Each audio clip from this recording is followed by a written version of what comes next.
श्राद्ध पक्ष में दिवंगत पूर्वजों को याद करके उनका श्राद्ध व तर्पण किया जाता है। श्राद्ध का औचित्य अपने पूर्वजों को याद करना व उनके प्रति श्रद्धा प्रकट करना होता है।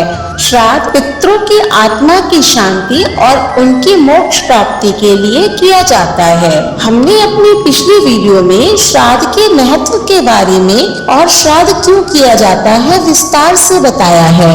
लिंक आई बटन और डिस्क्रिप्शन बॉक्स में है, आप इस वीडियो को अवश्य देखें। आज हम बात करेंगे सर्वपितृ अमावस्या के बारे में। श्राद्ध पक्ष में सर्वपितृ अमावस्या का विशेष महत्व है। इसके पीछे यह माना जाता है कि यह पितरों को विदा करने की आखिरी तिथि है और कोई ऐसा जो श्राद्ध पक्ष में अपने पितरों का श्राद्ध नहीं कर पाया है तो वह सर्वपितृ अमावस्या के दिन श्राद्ध कर सकता है, क्योंकि यह माना जाता है कि सर्वपितृ अमावस्या का दिन सर्वोत्तम है। पितृ अमावस्या होने के कारण इसे पितृ विसर्जनी अमावस्या भी कहते हैं। सर्वपितृ अमावस्या के पीछे का क्या महत्व है और साथ ही इसकी पौराणिक कथा क्या है, आज हम आपको बताने जा रहे हैं। तो आइए जानते हैं सर्वपितृ अमावस्या की पौराणिक कथा के बारे में। नमस्कार, स्वागत है आपका सनातन ज्ञान और संस्कार चैनल पे। देवताओं के पितृगण अग्निश्वात जो सोमनाथ लोक में निवास करते हैं, उनकी मानसी कन्या अक्षोदा नाम की एक नदी के रूप में अवस्थित हुई।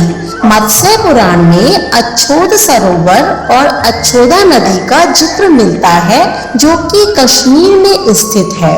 एक बार अक्षोदा ने 1000 वर्ष तक तपस्या की, जिससे प्रसन्न होकर देवताओं के पितृगण अग्निश्वात और वहिष्पाद अपने अन्य पितृगण अमावसु के साथ अक्षोदा को वरदान देने के लिए आश्विन अमावस्या के दिन उपस्थित हुए। उन्होंने अक्षोदा से कहा कि हे पुत्री, हम सभी तुम्हारी तपस्या से अति प्रसन्न हैं, इसलिए जो चाहो वह मांग लो।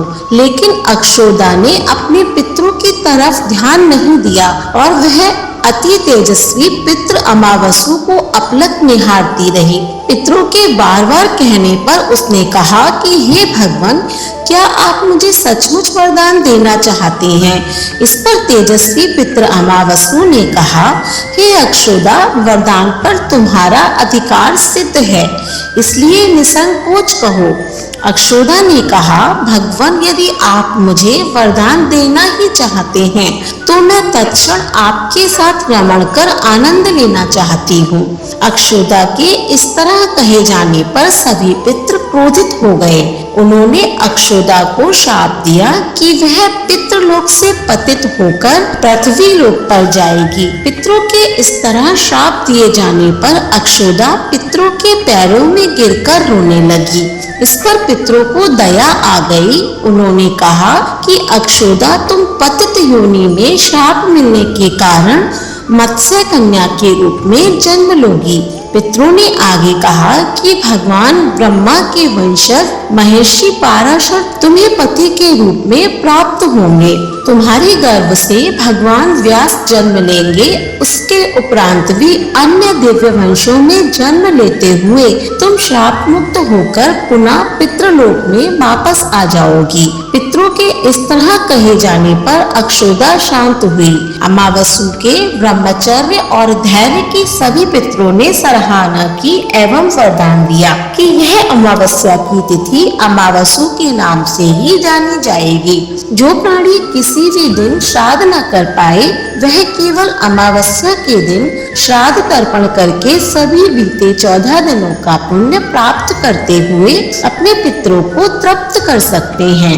तभी से प्रत्येक माह की अमावस्या तिथि को सर्वाधिक महत्व दिया जाता है और यह तिथि सर्वपितृ श्राद्ध के रूप में मनाई जाती है।